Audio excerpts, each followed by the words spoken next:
What's going on, team? Welcome back. Welcome back to the podcast. Hope we're all doing fucking fantastically well. Episode number 39, I believe. I think I've been one behind with my numbers on the old podcast titles, but it's okay. We're working through. Episode number 39. 39. We're going to go through a topic that I see mainly more than I hear. Actually, I see it in CrossFit gyms quite a lot. And you can also see it in like commercial gyms and stuff like that, and people get quite intimidated by it. And it's going to be training versus competing, and this whole facade of every time you got to go in the gym, you're competing against yourself or you're competing against other people, and you want to fucking especially when you put your times and your stuff up on the board or in the on the old website or log it into training logs or whatever. Like, people want to compete against each other, and a little bit of friendly and healthy is exactly that. It is friendly and healthy. However, it can become a little bit too much, and these are the reasons why, I think, anyway. So like, I'm pretty sure most of us have competed.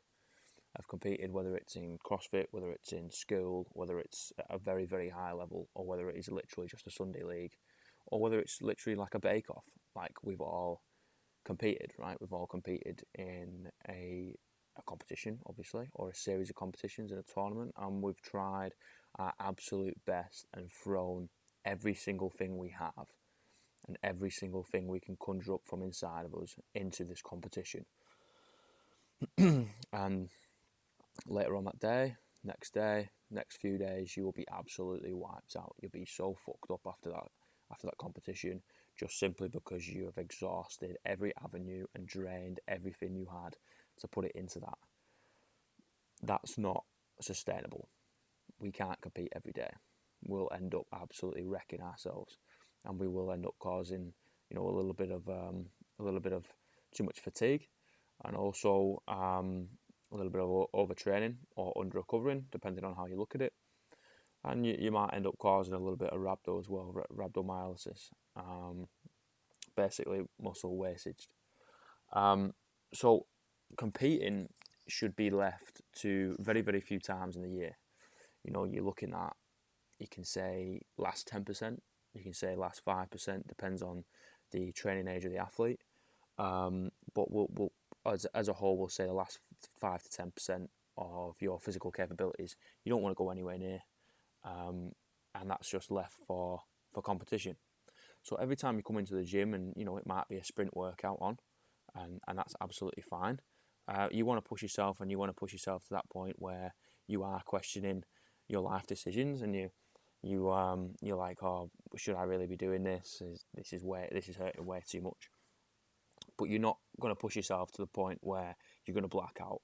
You're not going to push yourself to the point where your form is going to break down a little bit, and you just continue on and you just carry on.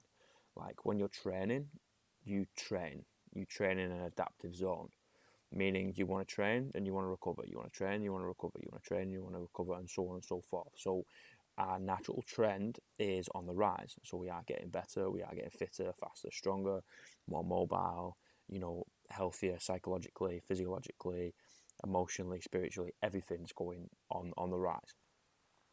But when we compete, like, we're not actually doing that. The way I always thought about it, and through the many years of training, is when I train, I get better. When I test or when I compete, and competition is technically just a test, I'm not getting better. I'm just seeing where I am right now. So I'm not actually going to progress in this hour, in this day, or whatever. I'm just basically seeing all the work that I've put in subsequent, weeks, days, months, years, decades, up until this point, and that's where it's going to be shown. But in that very moment where you're competing, you're not actually getting any better. You're just showing what you've already done, and that's what it's supposed to be. It's you're slaving away in the gym. You're slaving away. You're creating a painting, a masterpiece, a sculpture, and then the competition is basically just pulling the curtains and letting everyone see it. And the Mona Lisa. You don't produce one of those every half day. You don't turn up to work, do a half day at work, and then come back with a Mona Lisa. You know what I mean? Like it takes a lot of time. It takes a lot of failures. It takes a lot of going back to the drawing board. It takes a lot of hours. It takes a lot of days, months, years, and even decades. And that all gets conjured up through training. You train to get better. We don't just compete and test all the time. But I think like it's difficult because we do want to push ourselves, and especially when you are in a class environment, and it's trying to find that balance between a healthy competition and an unhealthy competition, and it's very difficult for us coaches. And if any coaches are listening out there, it is difficult. And the way I would try and do it is basically on an individual basis. Try and learn your members, learn the people in front of you, learn their body language, learn how they're speaking, look at how they're actually reacting and acting towards people and interacting, towards people. And if there is a little bit of animosity between them, then you need to be able to nip that in the bud. But, there are times when you need to pair people up and push them a little bit more, and that's fine. But, those are the times, or those are the individuals that probably don't know how far they can push themselves.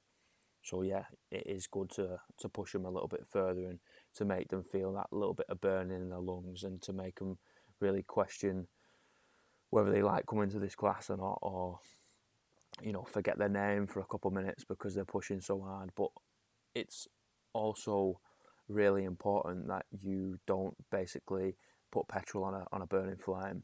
If you have an athlete that he will always go balls to the wall and will always try and compete with everyone and whatnot, it's actually really important to keep them away from an environment that could actually encourage them to do that.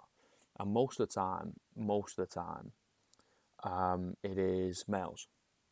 I don't know if this is the toxic masculinity sort of theme coming through, if it's the egotism theme coming through, if it's just Billy Big Bollocks trying to get a missus or trying to show off to the ladies. Like I don't know. It could be a combination of them all. But you need to be able to basically give that athlete and get to know that athlete a little bit more, and give them a goal for the workout. Instead of like, right, I want you to go fucking ham and end yourself, it'd be like, right, I want you to do it in this strategy. It could be, say for example, we've got 21 reps.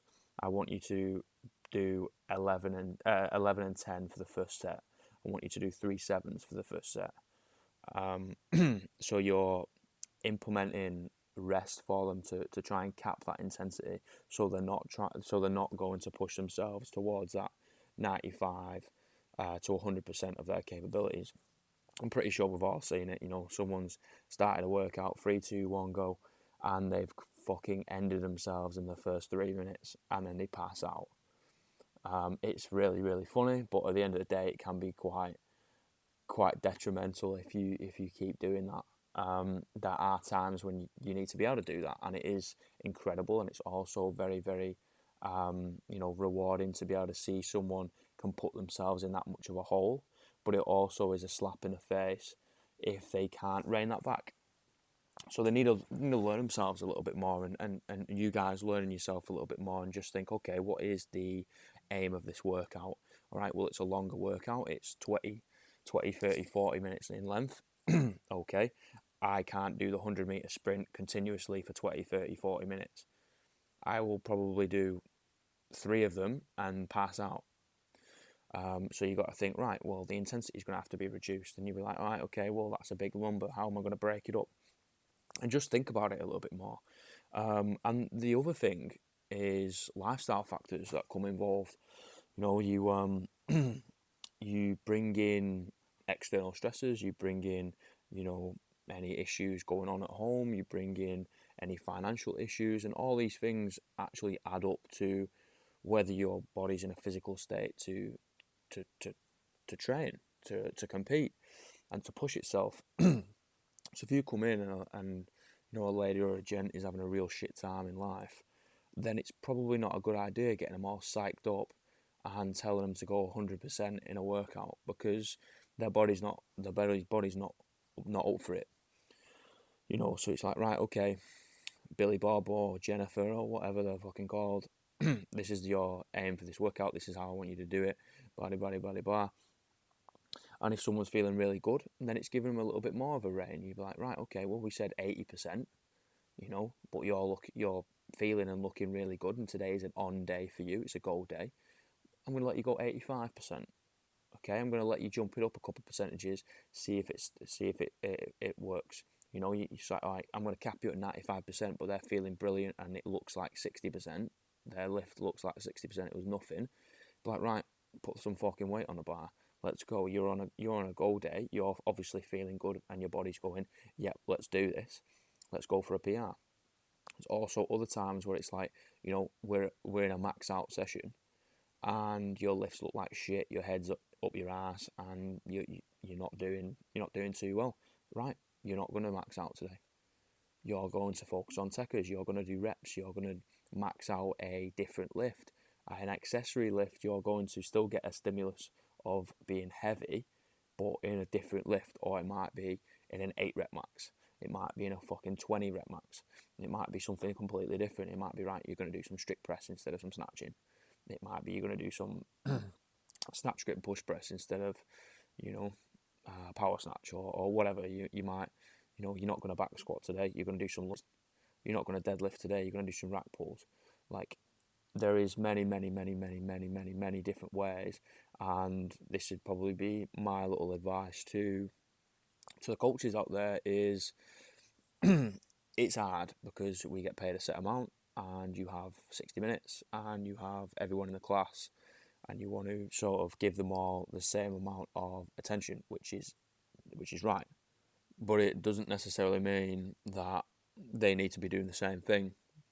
You know, sometimes athletes need a little bit more TLC on one area, and sometimes athletes need a little bit more TLC on another area. Like, we are really, really good at basically diversifying the class for pre and postnatal ladies, for pre and post injury, or pre and post surgery or anything like that, or, you know, disease. Maybe someone's in remission of cancer or whatever. We're really, really good at changing things and scaling things down. But when someone doesn't feel good, and I legitimately, like, they turn to me and go, Alex, like, my body is feeling fucking weird, or it's just not good today, we're not very good at being able to say, no problem, David, like, we're going to change this up. No dramas at all. I'm going to make you do something else. I want you to do it in this way because you're still going to get the transferable skills. However, because today is not an on day and we're going to get into that training zone, I want you to stay there rather than just fucking firing yourself and pushing yourself through. And I think, I don't know, just having the confidence as being of a coach to be able to say, no dramas, let's do this. It comes with, one, obviously, having a confidence in your own ability. And I think that only comes through just a sickening amount of time spent studying on your own. Like, I don't give a fuck about degrees right now. I'm talking about extra stuff. I don't care about qualifications. I don't care about degrees. I don't care about everything that's kind of like been laid out for you and you just need to learn. I'm talking about things that you have done off your own back. And all those things add up. You know, even if it's going to add up and you're going to get one client in 40 years' time, is going to come up to you and be like, Alex, you know, this hurts or whatever, this is not feeling good, and it just sparks a memory, and I'm just like, oh, I know exactly how to help you. Like, it doesn't matter what you've got on a piece of paper. Then it doesn't matter if you've got a fucking PhD. It doesn't matter if you've just got your level 3 qualification as a personal trainer. If you know how to help that person, you're going to help that person, and they're going to come back. That's simple. Like, I just quite simply, this industry is very, very fucking simple.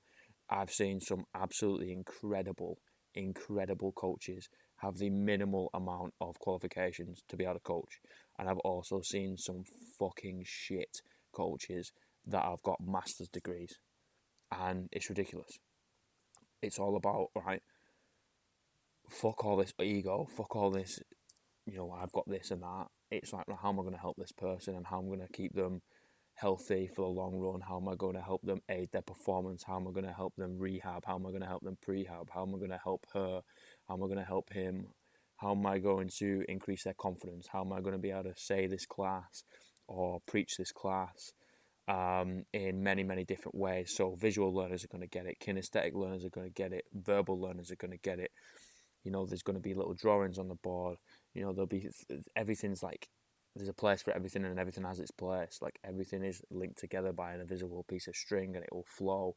And you go through all the mental rehearsal of, right, okay, I said it this way one time, and 95% of the class got it, but that 5% didn't, and that's not good enough.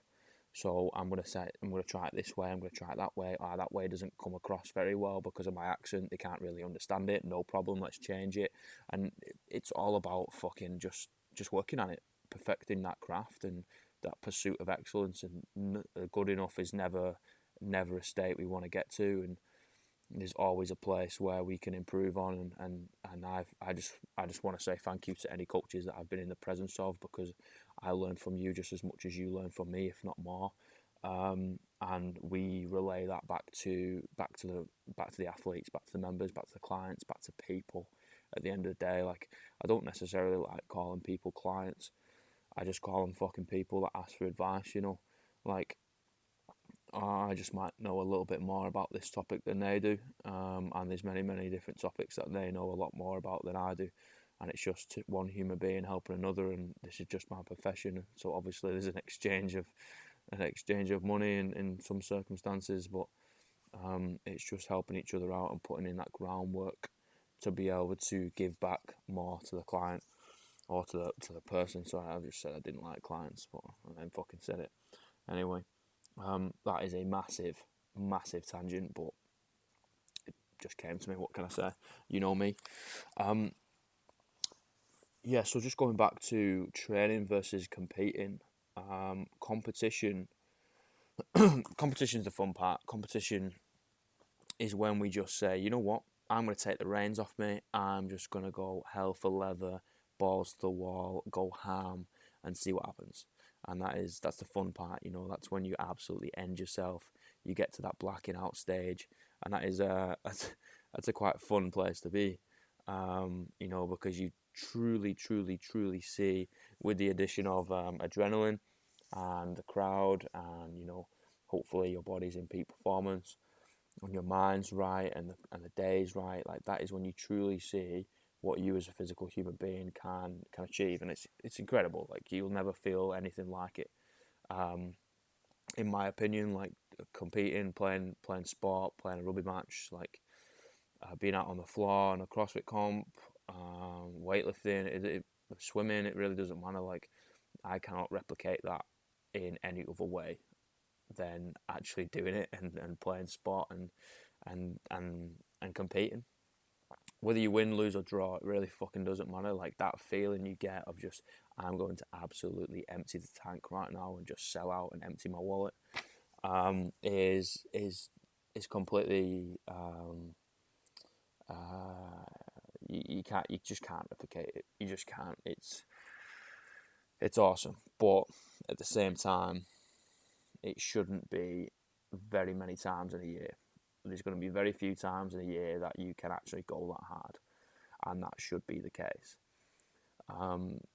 There is something called central nervous system fatigue, and you can end up causing yourself a little bit of you can fuck yourself over a little bit if you're always going for it.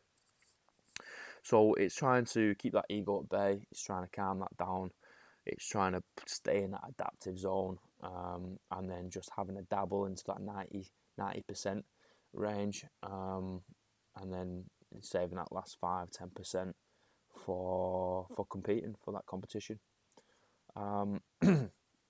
Hopefully that's helped out a little bit, for not only coaches but also people that obviously are athletes, or just everyday Joes just want to work out. You might hear, on the old Instagram or fucking YouTube or whatever, you might hear from people like, oh yeah, high intensity interval training or HIIT, like, it's amazing. You're going to have to sprint until you throw up, and then you rest and you do it again. I'm like, yes, don't get me wrong, push yourself, and I will probably push you more than you ever thought was capable. I will put you in a very, very dark hole. However, I don't want you to completely end yourself. Like there is a point, and it's been only a few times, to be fair. It's not been very many times over the many years I've been training people, but there's been a few times where I've capped people. I've been right, that's enough. Like you don't need any more. Like they turn around and go, "What do you mean? Like I can give a little bit more." I'm like, "I know you can, but that is literally the rest of your wallet. That is everything you have, and you'll be spent. You'll be out on the floor cold. Um, so you need to be able to just, you know, kind of learn the athletes a little bit and cap them when they need to. Have that confidence. You're the fucking coach. You're the coach. Have the confidence. Talk to them. This is what we're doing. This is why we're doing it. And when we're going, I'm gonna fucking break you. But when I say stop, we're gonna stop. And in competition, we go. But in the gym, we calm down. You know, okay, we train. Um, so team, hopefully that helped at least a wee bit. Next episode will be up pretty fucking sharpish pretty soon. Maybe tomorrow actually. Maybe tomorrow if I get some time. I think I will. Have a fucking banging day. Last thing, if you've made it this far, send me a message on Instagram, Alex Thomas Fit. I really appreciate it. And if you want to hear another topic or someone that you want me to get onto the podcast, then send me a message as well, and we'll get them on. No dramas. Last thing, pick up your phone, go through your contacts, and someone that you've not actually reached out to in a while, send them a text. How are they? How are you doing? You okay? How's life going? That text, that text might actually save them. They might be in a hard time. Might be in a great time. Hopefully they are, but they might be having a hard time, and that text might save them. So have a fucking good one. Take it easy, and I will see you very soon. Peace and love.